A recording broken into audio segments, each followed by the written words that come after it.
and welcome. I'm Geeta Mohan and you're watching India Today Global. The big story we're following is an escalation maybe between Iran and Israel and America. A viral video of 2024. It's a wedding video of a close aide to Iran's supreme leader that has now sparked outrage online in Iran.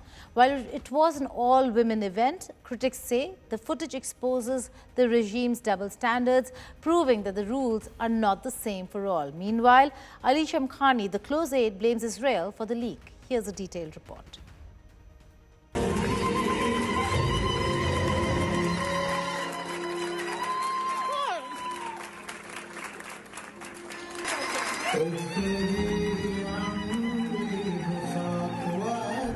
Iran is fuming, not over Israel or war, but over a wedding video that has gone viral.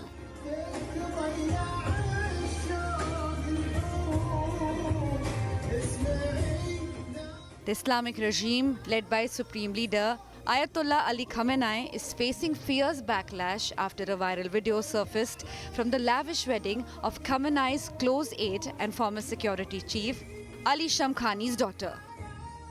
The video has sparked outrage among Iranians, who see it as a proof of the regime's hypocrisy over strict dress and morality laws. In the video, Shamkhani's daughter, Fatemeh, is seen in a strapless, low-cut wedding gown, escorted by her father. His wife is also dressed in a blue lace evening gown without a headscarf, both appearing in stark contrast to the regime's laws. The video, reportedly from the 2024 private ceremony, has spread rapidly online, fueling anger over double standards.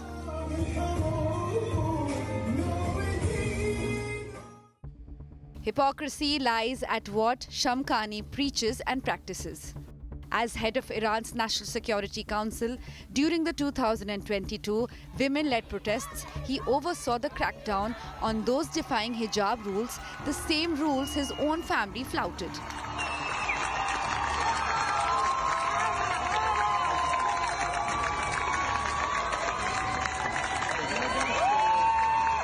Back in 2022, Iranian women were beaten, arrested, and even killed for refusing to wear the hijab, and one of them was Mahsa Amini, whose death ignited nationwide protests.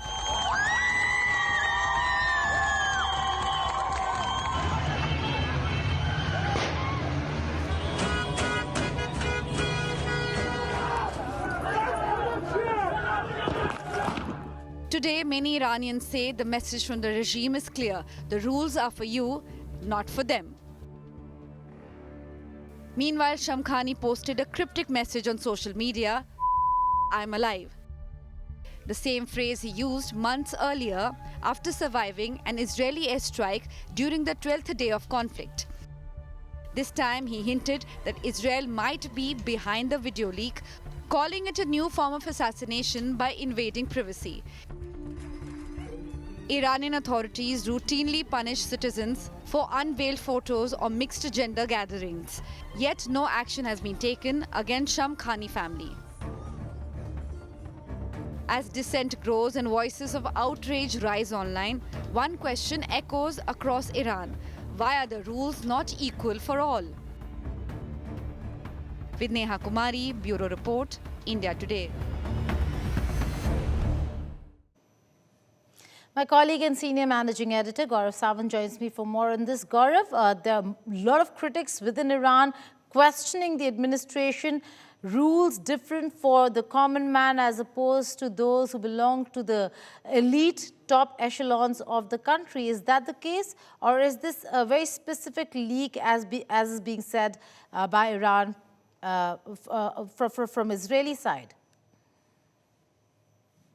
So Rear Admiral Ali Shamkhani is one of the most powerful men in Iran. He is considered very close to the Supreme Leader Ayatollah Ali Khamenei. At one point of time, he was someone who was also overseeing nuclear dialogue with the United States of America. Now, he's also, according to the Western media, running the oil black market and supplying oil to countries like Russia and China. He runs a fleet of tankers. He's supremely rich. He's supremely powerful. So when the common Iranian has trouble getting married, when inflation is at an all-time high, when money is a major crisis, you look at these images that have gone viral on social media that show Ali Shamkhani's daughter wearing the kind of dress that she's wearing, completely at odds with the very strict morality laws and rules of Iran. Remember, for the common woman, it's the hijab on the streets, and in case not, then Ali Shamkhani was clearly of the view that they should be dealt with very harshly. But look at the way his own daughter is dressed. Look at the way his wife is dressed. And this led to massive criticism. Now, Ali Shamkhani sees this as an assassination an attempt to assassinate their reputation, invasion of privacy, secret pictures or their internal family pictures put out in public domain, according to him by or those close to him by external agencies, most probably Israel, to humiliate him, and there are calls for his resignation. So, he's saying that this is something that a rival country has done, but there are those who say he must practice what he preaches, and it's time for him to either step down or face action. Well, we'll stick to the story, but there's more to what's happening in Israel. Let's talk about Iran and the United States of America now. Iranian Supreme Leader Ayatollah Ali Khamenei rejected an offer of renewed talks from US President Donald Trump and denied his assertion that the United States has destroyed Iran's nuclear capabilities. Tehran and Washington engaged in 5 rounds of indirect nuclear negotiations that ended with the 12-day air war in June, in which Israel and the US bombed Iranian nuclear sites, leaving the US-Iran relations strained. Khamenei also rejected Trump's claim that US B-2 bombers destroyed Iran's nuclear sites. Khamenei's reaction comes weeks after President Trump said in the Israeli parliament that it would be great if Washington could negotiate a peace deal with Tehran following the start of a ceasefire in Gaza between Israel and Palestinian group Hamas.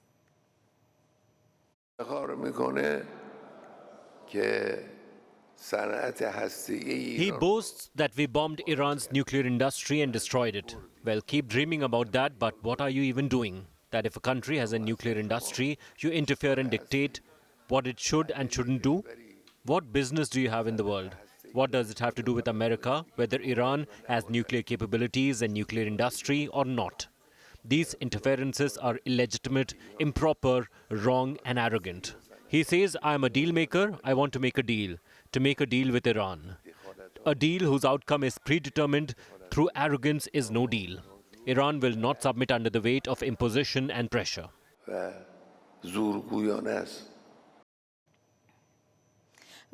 Gaurav, coming back to you, this is a very, very important moment in time where there are many conversations that are happening parallelly between US and many countries. Iran seems to be the only country at this point in time that's taking on America, saying, dream on.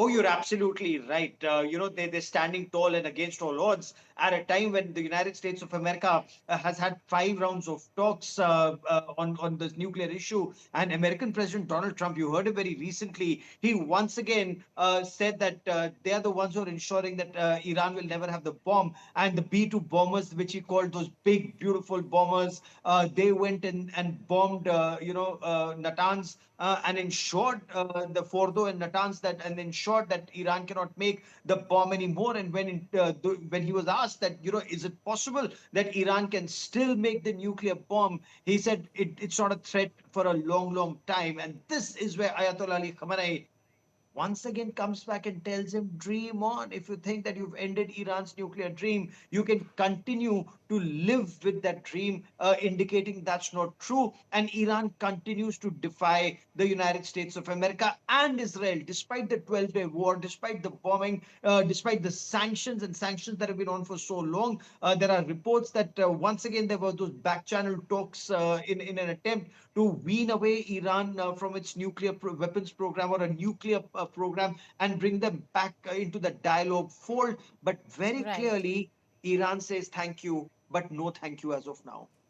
Right, let me then just circle back to the story that we just played out of that viral video. Now, every time there are conversations that are happening and you see Washington, D.C. making an effort, you do see something that goes wrong and you see leaks of videos that could really change the equation. Is this leak part of that pattern or is it not? What do you think? That's a very, very interesting question that you ask. These videos that have been leaked. Now, these are videos, especially of, the wedding are from April last year. They're only becoming public now. They're in public domain only now. And Ali Shamkhani, Admiral Ali Shamkhani, someone who was overseeing those nuclear talks. Now, was he being a hardliner? Is the attempt to get rid of him? Because look at the kind of voices that are now emerging, some from within Iran that say that he should step down, he should step aside because he does not practice what he preaches, the kind of high moral ground that he'd taken earlier. And look at those lavish pictures of the wedding. Look at the dress that his daughter was wearing or what his wife was wearing, clearly at odds with what they publicly preach. The kind of violence that Iran saw, the kind of targeting of women. So even internally, there are calls to get rid of him. And he says, the kind of language that even he's used, the B word, saying, I'm still around. He's survived the assassination attempt. He's still around. He is willing to fight back and strike back. But is the attempt to get rid of him so that somebody more pliable, somebody more convenient can be brought in to deal Right. on more favorable terms for the United States of America? So it does remain to be seen that are the games that are at play here, wheels within wheels that are being pursued right now. But you're absolutely right. Iran continues to defy despite the bombing. Many countries would have gone down. Look at countries like Right. Pakistan, despite having a nuclear bomb, they folded in 88 hours when it came to India, and in 15 minutes, as Afghanistan puts it, the moment Afghanistan was striking inside Pakistan. So that just goes on to show who has the stomach for a fight and Right. who doesn't. Right. And also the big question, will he survive this or have they actually done him in? He's very, very important, critical, survived an assassination attempt. Gaurav Sawant, thank you so much for joining us here. Now, after weeks of uncertainty, the U.S. administration has finally clarified its stand on the controversial $100,000 H-1B visa fee. U.S. Citizenship and Immigration Services, or USCIS, has released detailed guidance explaining how the new H-1B fee will be implemented. The clarification outlines who must pay when it applies and the limited exceptions employers can seek. The biggest takeaway is that the $100,000 fee will not apply to change of status cases. That means individuals shifting from one visa category to another without leaving the United States of America, such as students moving from F1 to H1B, are exempt. The decision brings major relief to Indian students, the largest group of international students in the US, and to Indian tech professionals who received nearly 70% of all H-1B visas in the year 2024. USCIS also confirmed that current H-1B visa holders and approved beneficiaries can continue to travel freely in and out of the US. However, the guidance makes clear if USCIS denies an application, finding the applicant ineligible for a status change or extension, the employer will still be required to pay the fee. The guidance further notes that employers must pay the fee if USCIS denies an application, deeming the individual ineligible for status change or extension. US President Donald Trump has warned Hamas of a fast, furious, and brutal response if it fails to do what is right, as Washington pushes for the next, more complex stage of a Gaza ceasefire that has already been repeatedly strained. Stepping up pressure on the Hamas, Trump said in a social media post that several U.S. allies had expressed readiness to enter Gaza and strike Hamas, but he told them and Israel, and I quote, "Not yet." Meanwhile, according to a media report, Gaza's health ministry has confirmed that at least 135 mutilated bodies of Palestinians were returned by Israel to Gaza. They were held at a detention center long accused of torture and unlawful deaths. A spokesperson for Nasser Hospital in Khan Yunis said the documents found inside each body bag showed the remains came from Sidi Taiman, a military base in Israel's Negev desert. According to the officials, the tags inside the body bags were written in Hebrew and indicated that DNA tests had been performed at the facility. Sidi Taiman, the site named in the documents, has previously faced allegations. The facility has been accused of detaining Palestinians in cages, blindfolded and handcuffed, shackled to hospital beds and forced to wear diapers. Health authorities in Gaza are examining the bodies at Nasser Hospital as the claims add to mounting concerns over the treatment of Palestinian detainees in Israeli custody. Focusing on statecraft, today we uncover China's revolutionary Golden Dome prototype, how Beijing outpaced Washington, creating a global missile defense network that changes the rules of warfare and leaves the world questioning who truly controls the skies.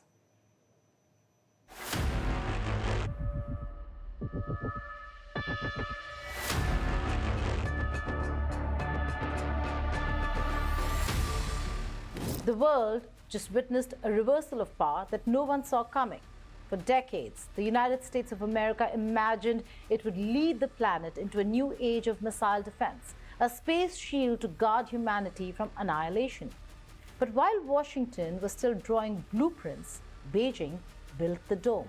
China has fielded a working prototype of what it calls a distributed early warning detection big data platform, a real, functioning global missile defense network before the US could even agree on a design.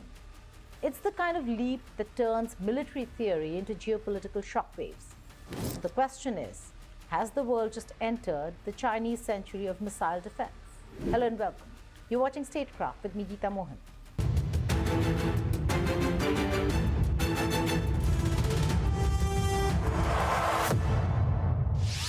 The US called its dream the Golden Dome, a planetary shield, space-based and AI-driven, designed to detect and destroy any missile launched anywhere on Earth. Announced by Donald Trump in 2025, it promised a revolution in global security.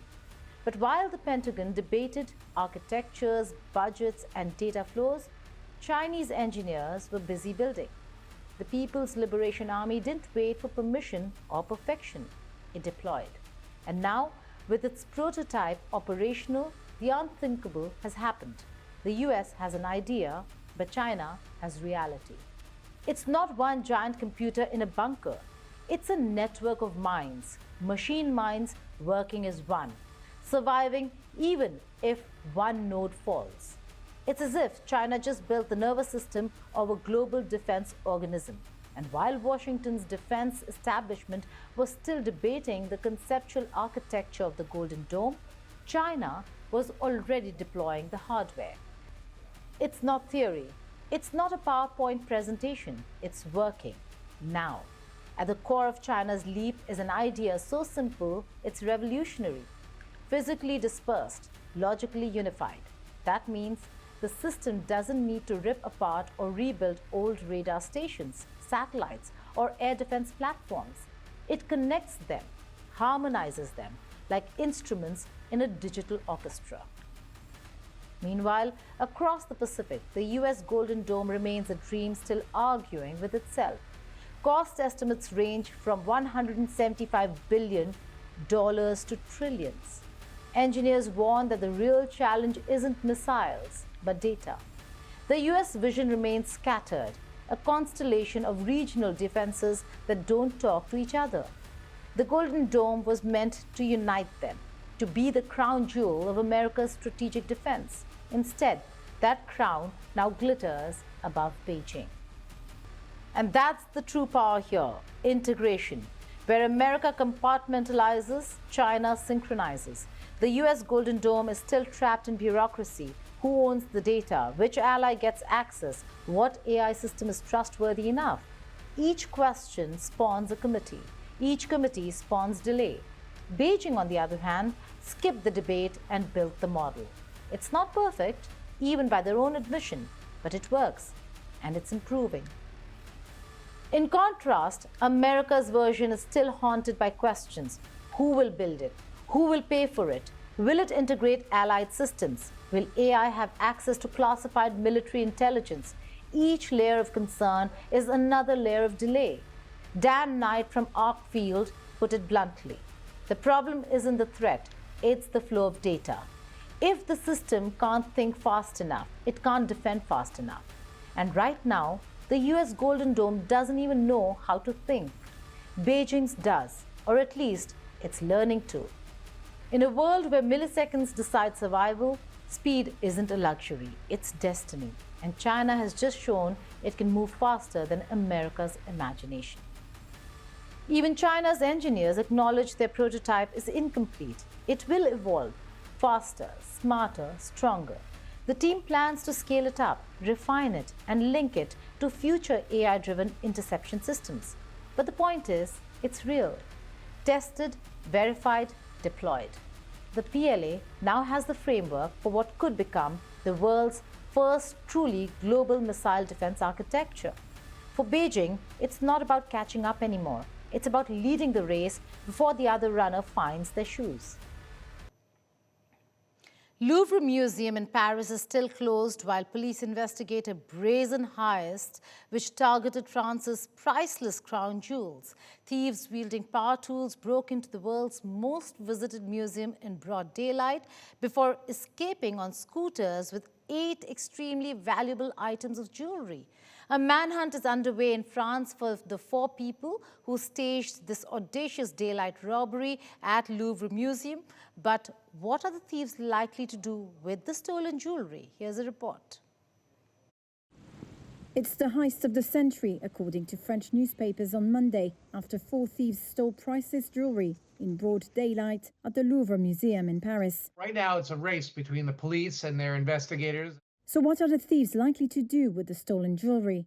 Christopher Marinello is the founder of Art Recovery International. There's no way they can just submit these things to Sotheby's or Christie's, and they need to break them up. And what they're going to do to hide them is open up the jewels and take out the diamonds and the sapphires and the emeralds and take them over to a place where they can have them recut in Antwerp or in Tel Aviv, and find a jeweler that won't ask any questions. And once they're been cut into smaller jewels, the deed is done. It's over.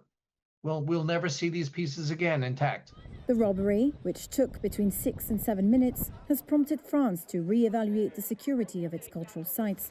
The thieves used a crane to break into the Louvre, stealing priceless objects from an area that houses the French crown jewels before fleeing on motorbikes. Oh, it was a very well-planned theft, absolutely. I mean, the only clue that they left was that should have raised a red flag was that the workers were working on the museum on a Sunday in Paris. Nobody works on Sunday in Paris at 9 a.m.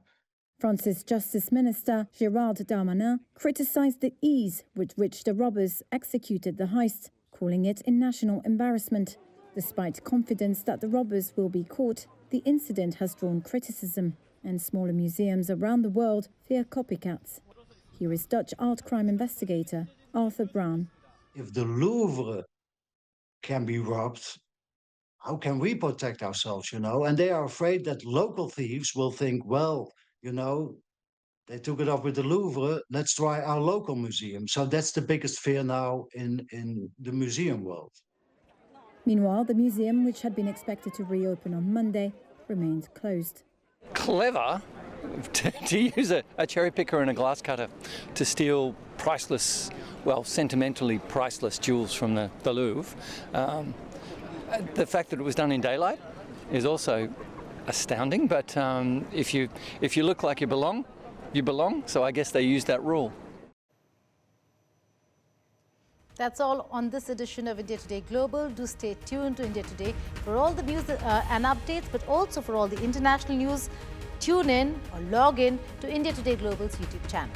Goodbye and take care.